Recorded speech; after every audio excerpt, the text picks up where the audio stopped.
favorite and worst memory from trail is the next kind of question. So what was your favorite and least favorite memory from trail? My favorite, there's a lot of favorites because the sunsets on the PCT are just, every night is stunning. Every camp is different. But one memory that come back is when I went down from Muir Pass, because we went up Muir Pass post-holing all day because we woke up too late.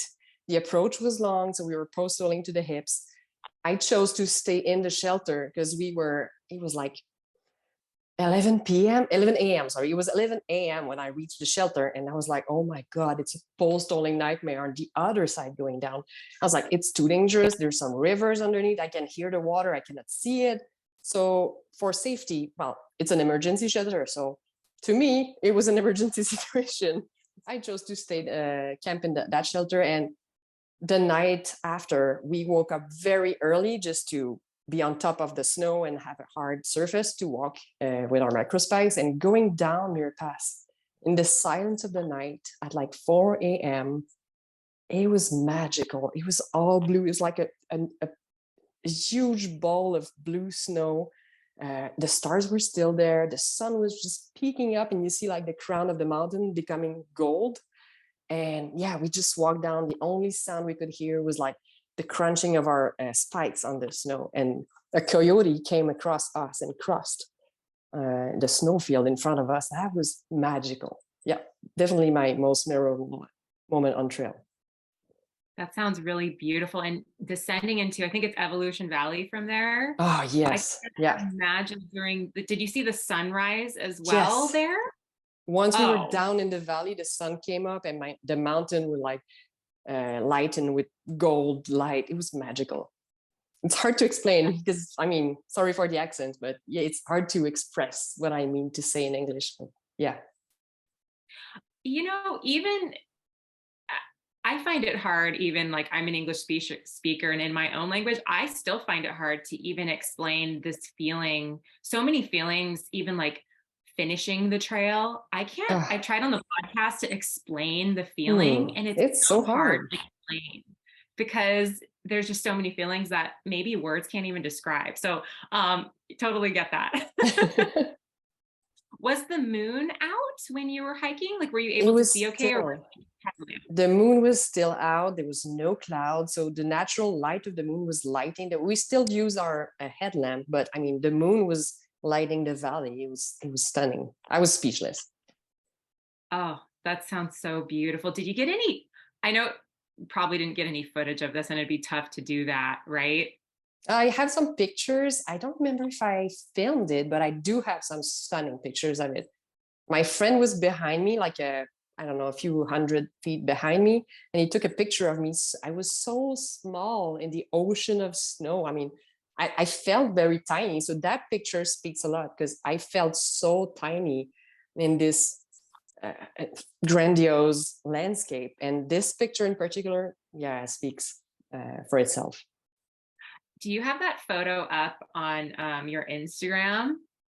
It should be there. It should be there because I was posting daily on my, well, not when I didn't have cell service, but I have like one post for each day on trail. So in my John Muir section, it should be there. It's beautiful. Okay, I need to find that photo because I really want to see it. You know, it's funny. I hiked that section during the daytime, but I had a similar coyote experience. I was like in the front. I was in the front by kind of a large margin. So I was hiking by myself, and this beautiful coyote just came right in front of me across the trail and like jumped up onto the rocks and stood there and looked at me. So I wonder if it's this coyote. Maybe it's the same or from the same family. I mean, they live in the valley. That's their home. So yeah, he was very curious too. Yeah, I was surprised. I mean, I'm sure the animals there see people all the time because it's Evolution Valley. And so people go there. It's like a destination for a lot of people. So yeah, I think the animals there are very used to humans. So I was surprised by that experience. And it sounds like you had a similar experience. Same spot. Yep. I think it might have been. Yeah. Amazing. Okay. So let's get into your least favorite. Let's get into the bad stuff. Let's get real. What was your least bad stuff? When I reached Washington, by the time I entered Washington State, there was a lot of fires in NorCal in Southern Oregon, and the big bubble was there. And most of them chose to take a leap forward and skip Oregon and start in Washington. So the trail suddenly became very crowded. That I was not expecting that. I was expecting the crowd thinning out like on the course of time and be more alone, have more like contemplating time in Washington, be more in my own bubble and be lonely on trail. That was definitely not the case. Some nights I had to hike until like 9:30 p.m. to find a free spot. It was so crowded. The trail is not ready for that many people. The southbounders, the section hikers, the bubble jumping forward, and the people that are like were on their timing. So yeah, it was there was a huge crowd there. And once I reached White Pass, you know where the Cracker Barrel is, you can take showers, you can do laundry. I was expecting to shower and do laundry there. But when I got to White Pass at the Cracker Barrel, like 50 hikers putting up their tents on the backyard, other hikers sitting in the front in line waiting for a cold shower, because I mean, there's no hot water anymore. The shower keeps running 24/7 almost.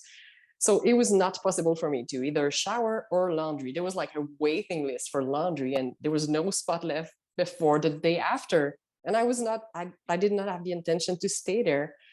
So I did not shower, I did not laundry, and I went on. So I spent like 14 days without showers or laundry, being a little miserable, but I preferred that than put my name on a waiting list to do my laundry. That's part of the trail, I guess, being dirty. So Yeah, interesting. I remember when I was hiking, there was in Washington, it was hard to find tent spots because by that time, as a northbound hiker, you're hiking into the night. Like you want to make your miles, you want to get to Canada. So you're hiking until 9 or 9:30 at night. And by the time you get to camp, all the southbounders that just kind of started, they're already in camp. They've been in camp for 2 hours.